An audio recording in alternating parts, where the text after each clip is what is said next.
Buongiorno a tutti. C'è il sole, ma desideriamo ancora un po' di pioggia.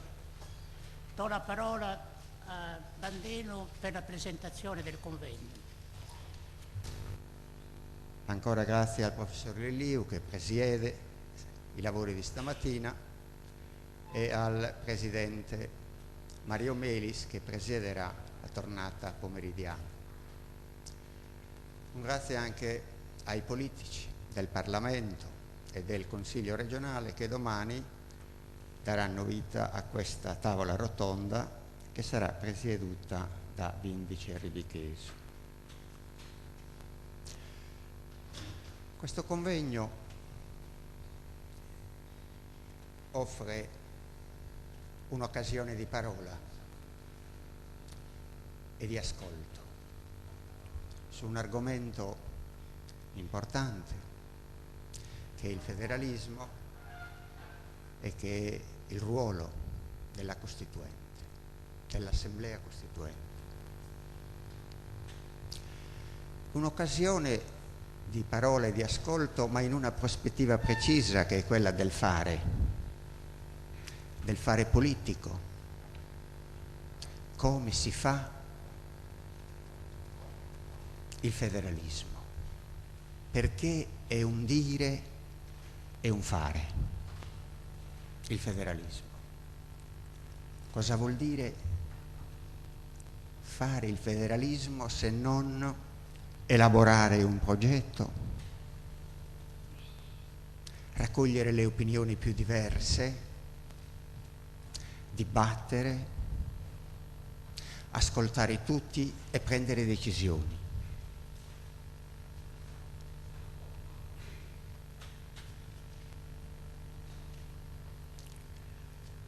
Federalismo come apertura a ciascuno di voi, a ciascuno come persona, comune, provincia, regione, sindacato, Confindustria, piccola e media impresa e tutte le associazioni rappresentative, associazioni culturali. Che cosa vuol dire apertura a ciascuno? Non a tutti. Tutti è generico, è un indifferenziato, la gente. A ciascuno vuol dire a te, personalmente, nella tua specificità di pensiero, di azione, di partecipazione a questa grande scommessa. Perché vedete, se non si riesce a coinvolgere ciascuno, questa scommessa è persa.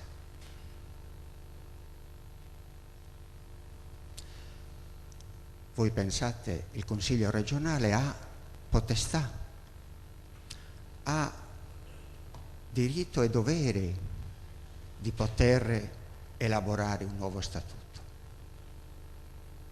Rappresenta il popolo che lo ha eletto.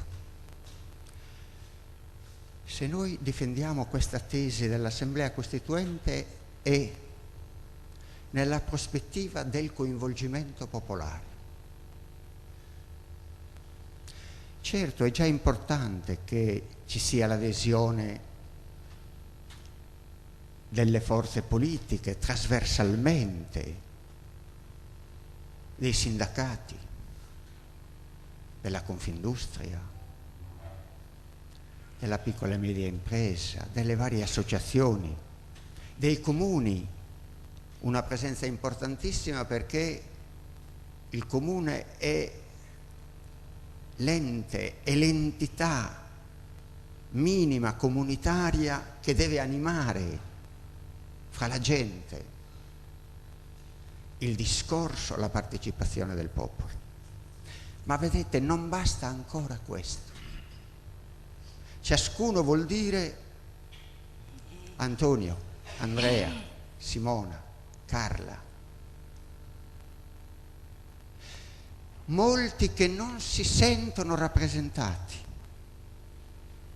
perché non hanno votato, o se si sentono rappresentati perché hanno votato ma non si sentono rappresentati effettivamente, perché non riconoscono ai loro rappresentanti un ruolo rispondente ai loro desideri, ai loro bisogni, alle loro esigenze. Allora voi capite che bisogna animare la scena della discussione, creare un teatro diffuso, popolare, in ciascun paese, perché vi sia questa presenza della persona, della specificità, della particolarità personale, persona e comunità. L'impresa non è facile, perché la gente non avverte molto questo problema. Se voi ne parlate, il termine federalismo è un po' inflazionato. È un angolo giro dove c'è posto per nord, sud, est e ovest e per tutta la rosa dei venti. Come lo si precisa?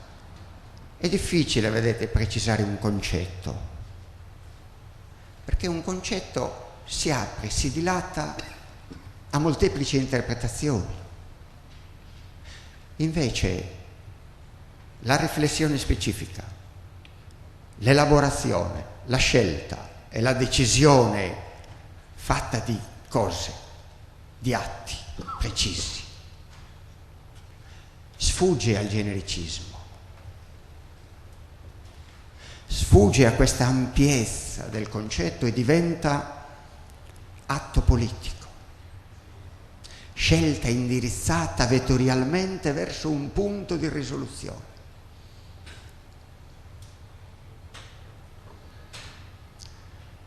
Io credo che la scommessa è questa, di mobilitare la gente. Non basta dire: noi che organizziamo il comitato promotore sempre più ampio, più largo, siamo disposti a discutere con la gente. Non basta questa disposizione. È come creare dispositivi reali, dispositivi operativi nei luoghi più diversi, per animare queste presenze a dire la loro. In campagna elettorale è come tradurre o ottenere un consenso verso il proprio partito o verso la propria candidatura. In questo caso non basta il consenso, perché la gente credo sia consenziente. È come passare dal consenso alla partecipazione, come instaurare diffusamente una pedagogia della partecipazione, perché il consenso è una delega, spesso clientelare, spesso disimpegnata,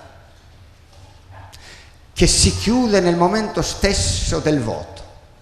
Poi non c'è prosecuzione comunicativa tra l'elettore e l'eletto. Anzi, si instaurano meccanismi contrappositivi, distruttivi, ironici, che a nulla servono. Invece la partecipazione dice della tua presenza, della tua opinione, delle tue contraddizioni, delle tue paure, del desiderio di una elaborazione che ti aiuti a partecipare. Che cos'è questo nuovo statuto se non è espressione della gente? Qual è la forma statutaria che la Sardegna ritiene alla forma attuale del tempo politico? Come si configura, come si struttura e come si realizza?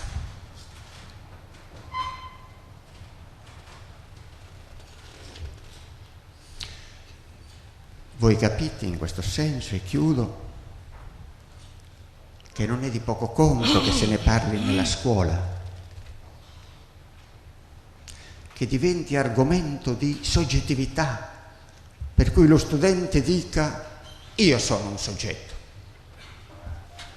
promotore di partecipazione, di una pedagogia della partecipazione, di una presenza di educazione civile. Io conto, io sono, io dico, io faccio. Spesso c'è il luogo comune che fra il dire e il fare c'è il mare, ma non è vero. Tra il dire e il fare c'è lo spazio di attuazione di un pensiero in azione.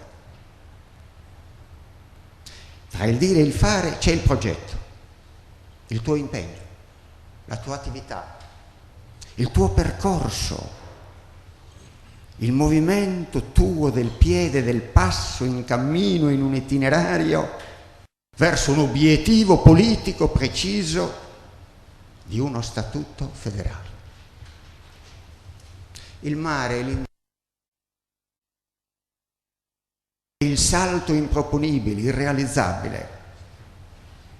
Neppure il vuoto sfugge alla logica del passo, del camminare, del procedere delle tue inquietudini, dei tuoi desideri, dei tuoi pensieri e di azioni realizzate. Per questo, soprattutto mi sto rivolgendo agli studenti, se la scuola vivesse questa mobilitazione, al di là delle vostre opinioni contrastanti, anzi ben vengano, guai quando le cose vanno lisce.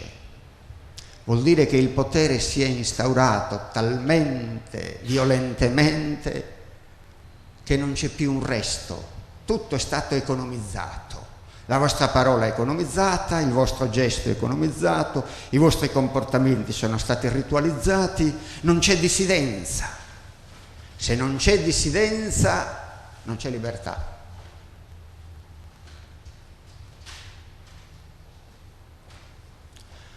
Allora noi ascolteremo questo discorso stamane di come nella storia abbiamo avuto momenti, percorsi storicamente determinati,